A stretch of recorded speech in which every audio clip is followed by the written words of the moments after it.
책임 운영기관 제도는 정부 경쟁력을 높이는 동시에 더 나은 국민 행복 서비스를 제공하기 위한 제도인데요. 우선 책임 운영기관 제도 운영과 그동안에 어떤 성과가 있었는지 행정자치부 윤종인 실장을 통해 들어봅니다. 화면으로 함께 보시죠. 책임 운영기관은 성과 관리가 필요한 전문기관에 대해서 인사, 예산, 조직의 자율성을 부여하는 대신에 그 운영 성과에 대해서 책임을 묻게 하는 그런 제도예요. 1997년 IMF 이후로 책임 운영기관 제도를 처음으로 시작해서 지금 한 50개 책임 운영기관을 운영하고 있습니다. 많은 성과가 있는 걸로 알고 있고요. 우선 그 50개 기관에 대한 국민들의 만족도 이런 부분들이 상당히 높아지고 있습니다. 예를 들면 원예특자과학원 같은 경우에는 산업재산권 출원 건수라든가 그다음에 휴양림관리소 같은 경우에는 이용객 수 이런 것들이 이제 핵심 성과 지표거든요. 그런 성과 지표들이 많이 좋아지고 있습니다. 책임운영기관에 대한 평가는 이제 크게 보면 두 가지 분야로 나눠지는데 하나는 이제 자체 사업 평가가 있어요. 그리고 두 번째는 이제 각 그 50개 기관의 이제 공통사항, 예를 들면은 그 기관의 어떤 관리 역량이라든가 기관 리더십이라든가 조직 효율성이라든가 이런 걸 공통으로 보는 이제 관리 역량 평가. 그래서 두 개의 큰 카테고리로 나눠서 저희가 평가를 하고 있습니다. 저희는 이 운영 성과에 대한 평가를 국민에게 공개도 하고 있고 별도의 운영심의위원회를 만들어서 전문가이신 교수님들 또 위원님들께서 전문적으로 평가하고 있어서 굉장히 공정한 평가를 하고 있다 이렇게 생각하고 있습니다. 화면에서 보신 것처럼 2017년 책임 운영기관 평가에서 최우수 책임기관으로 선정돼 더욱 주목받고 있는 기관이 있는데요. 네, 바로 장애인의 재활 지원과 삶의 질 향상을 위해 노력하는 국립재활원입니다. 국립재활원의 이성재 원장과 함께 얘기 나눠보겠습니다. 안녕하세요. 안녕하십니까. 예, 국립재활원이 2017년 의료형 최우수 책임 운영기관으로 선정이 됐습니다. 우선 이 국립재활원 어떤 곳인가요? 예, 국립재활원은 국내 유일의 국가중앙재활기관입니다. 위치는 서울의 그 수유리 북한산 자락에 위치하고 있습니다. 예. 저희 원에서 그 북한산 인수봉을 바로 바라볼 수 있는 쾌적한 환경에 있기 때문에 그 장애인 재활에 아주 최적의 위치에 있다고 생각을 하고 있습니다. 저희 원의 그 역할을 좀 설명드리기 전에 아마 이 우리나라 장애인 정책의 역사를 좀 설명을 드려야 될 것 같습니다. 이게 국립재활원이 1986년에 설립이 됐습니다. 그래서 작년에 30주년을 맞이했는데 기억하실지 모르겠지만 1981년을 유엔에서 장애인의 해로 선포를 한 적이 있습니다. 네. 그게 중요한 의미가 있는 것이 그 이전까지는 장애인에 대한 우리나라뿐 아니고 거의 세계 모든 국가가 장애인을 보호하고 수용하는 원칙으로 정책을 펼쳤습니다만 그 선포하던 1981년을 계기로 장애인을 재활하고 사회에 통합시키는 그런 정책에 큰 변화가 일어났습니다. 그래서 우리나라에서도 재활 전문기관이 필요하다는 인식이 확산이 됐고 그걸 계기로 국립재활원이 개원을 하게 됐습니다. 그 이후로는 주로 장애인의 그 사회 참여를 위한 그 직업 훈련이라든가 이런 활동을 주로 해왔었고요. 그러다 88년에 서울 올림픽이 개최되면서 장애인 올림픽이 동시에 개최됐었습니다. 그 장애인 올림픽 개최를 계기로 재활 의료의 활성화가 또 사회적 이슈로 떠올랐고 그렇게 해서 국립재활원의 재활병원이 개원했습니다. 그 이후로 2000년대에는 또 재활 전문 연구기관의 필요성이 대두되면서 재활연구소가 설립이 됐습니다. 그래서 지금은 재활의료뿐 아니라 재활 전문 연구 또 기타 여러 가지 장애인에 대한 지원까지 그 한 장소에서 원스톱 토탈 서비스를 제공해 드릴 수 있는 그런 재활 전문기관으로 성장을 했습니다. 그래서 국립재활원의 역사는 아마 우리나라 그 장애인 정책의 변화를 대변한다고 할 수가 있고요. 또 한 번의 큰 변화를 지금 겪고 있습니다. 2015년 12월에 장애인 건강권 및 의료 접근성 보장에 관한 법률이라는 법이 국회에서 제정이 됐습니다. 그래서 앞으로는 이런 재활을 넘어서서 장애인 건강을 포괄적으로 책임지는 포괄적으로 관리하는 그런 기관으로 또 한 번 변화를 준비하고 있습니다. 예, 그 최우수 기관으로 선정된 만큼 얼마나 다양한 프로그램이 있을까요? 그중에 운전재활 프로그램이 책임 운영기관 우수 사례로 선정됐다고 합니다. 그럼 화면으로 그 현장 만나보시죠. 2017년 책임 운영기관 최우수 기관으로 선정된 국립재활원. 이곳에서는 장애인들의 재활을 돕기 위한 다양한 프로그램을 진행하고 있는데 그중에서도 주목받고 있는 장애인 운전 재활을 위한 프로그램.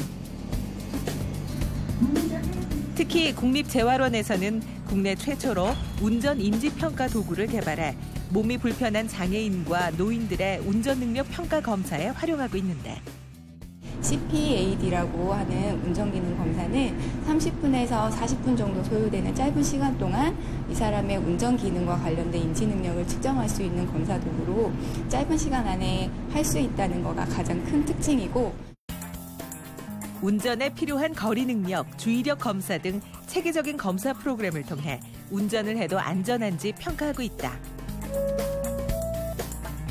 최근 뇌혈관 질환자들이 늘어나면서 운전 인지 평가가 많은 사람들에게 관심을 받고 있다는데. 왼쪽 팔이 마비돼가지고 사회 복귀해가지고 운전을 할 수 있는지 한번 테스트 받으려고 신청했습니다. 감각이 있는지 없는지 몰랐었는데 직접 해보니까 감각이 들어오는 것 같습니다. CPAD는 운전에 필요한 인지 기능을 평가하는 도구인데요. 전에는 우리나라에 이런 평가 도구가 없어서 외국에서 비싼 돈을 들여서 구입을 해가지고 검사를 했는데요. 국립재활원에서 우리나라 실정에 맞는 그런 평가 도구를 개발했습니다. 그래서 현재는 경찰청, 전국의 권역재활병원 내 보급을 해서 많은 사람들이 활용을 하고 있고요. 또한 운전 인지 평가 검사로 운전 가능성을 입증받으면 전국 어디든 찾아가는 운전 재활 교육을 받을 수 있는데 장애에 따라 적합한 차량으로 운전면허 취득을 위한 운전 연습부터 운전 적응 훈련까지 맞춤형으로 진행하고 있다. 재활원에서 이걸 해주니까 그 밖에서 사회 적응하는 데 많이 도움이 되는 것 같아요.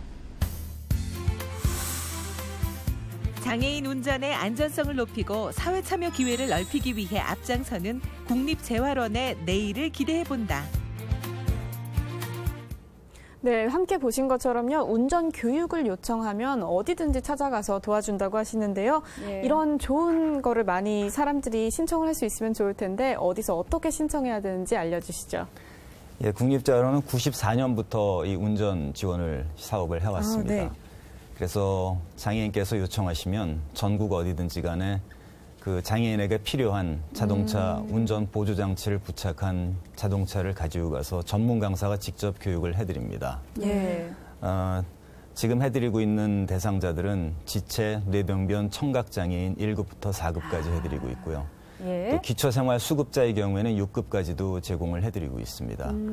신청은 뭐 이메일이나 뭐 전화나 아니면 여러 가지 수단으로 해주실 수 있고요. 직접 찾아오실 필요 없이 신청을 하실 수 있습니다. 구체적인 사항은 우리 국립재활원의 장애인 운전지원과에 문의하시면은 자세히 설명을 해드릴 겁니다. 예, 직접 찾아가지 않아도 되고 이제 무료로 진행되는 건데요. 예. 또 기쁜 소식이 있습니다. 국립재활원이 올해 WHO 재활 분야 협력센터로 지정이 됐습니다. 상당한 의미가 있을 것 같은데요. 앞으로 예. 어떤 역할을 수행하게 되나요? 네. WHO 협력센터는 재활 분야에서는 국내 최초이기 때문에 저희는 아주 자랑스럽게 생각을 하고 있습니다. 그 2012년에 그 RI 세계 대회라는 그 장애인 재활 대회가 개최됐을 때 WHO로부터 그 제안을 받았었고 그동안 많은 노력을 했습니다. 주로 기울인 노력은 중국 훈춘 지방에 가서 지역사회 중심 재활 사업을 지원을 해드린 적이 있고, 그리고 몽골이나 태국, 이집트, 콜롬비아 등등의 그 재활 전문가들을 저희들이 연수 교육을 제공해드렸습니다. 그리고 콜롬비아의 경우에는 그 한콜 우호 재활센터라는 재활센터 건립에 저희들이 기술 자문과 또 인력 양성 등을 지원을 해드렸고요. 이런 여러 가지 실적들이 반영이 돼서 금년 초에 재활 분야 협력센터로 지정이 됐습니다. 앞으로도 저희들은 이런 재활 의료 기술과 재활 프로그램을 제공하기 위해서 그 연수 교육을 계속할 것이고 예. 한 2가지 정도 더 역할이 있습니다. 네. 그 국제적으로 국가 간의 비교가 가능한 그 장애 데이터를 수집하는 사업이 필요할 것이고 예. 또 한 가지는 그 아태 지역의 장애인들의 그 건강 관리를 위한 그 여러 가지 사업을 저희들이 준비 중입니다. 정말 많은 그렇군요. 일을 하시네요. 네, 맞아요. 국립재활원에서 장애인들을 위한 다양한 프로그램들과 사업들을 추진하고 계신데요. 그중에서도 책임 운영기관 성과를 높이기 위해서 중점적으로 추진하고 있는 사업이 있다면 뭐가 있을까요? 예, 현재 저희가 3가지 정도 중점을 두고 있는 사업이 있습니다. 네. 첫 번째는 장애인에 특화된 건강검진센터 건립입니다. 이 건강검진을 사실 우리 비장애인들은 자유로이 받고 또 건강 유지를 위해서 여러 가지 도움을 받고 있습니다만은 네. 장애인들의 경우에는 건강검진 프로그램도 충분치 않고 또 대부분의 건강검진 기관들이 비장애인에 맞춰서 설계가 되어 있기 때문에 네. 이용하기에 굉장히 불편한 점이 많습니다. 그래서 국립재활원에서는 한 예전부터 이런 장애인을 위한 건강검진 프로그램을 계속 개발해 왔고 네. 또 저희 자문위원으로 활동하시는 장애인 대표들의 또 제안도 있었습니다. 그래서 수년간 노력한 결과 작년에 예산을 확보했고 아마 2019년에 완공해서 2020년에 개소하게 될 것 같습니다. 예, 정말 얘기를 듣다 보니까요. 장애인분들의 실질적인 재활을 위해 노력하고 계신데요. 정말 많은 이야기를 듣고 싶지만 시간 관계상 앞으로의 계획까지 듣겠습니다. 간단히 말씀해 주시죠. 네, 말씀드린 것처럼 장애인 건강권법이 앞으로 시행이 되면 그 장애인들의 그 건강을 포괄적으로 관리하고 운영하고 또 계획을 세우는 그런 역할을 하게 될 것 같습니다. 그걸 위해서 지금 중앙장애인보건의료센터로 지정받기 위해서 예. 계속 노력 중이고 WHO 협력센터도 이제 활동을 시작하게 되면 좀 더 체계적으로 성공적으로 운영하기 위해서 많은 노력을 할 계획입니다. 예, 복지를 넘어 건강으로 앞으로의 국립재활원 행보 기대해 보겠습니다. 지금까지 이성재 국립재활원장과 함께 이야기 나눴습니다. 오늘 말씀 고맙습니다. 감사합니다.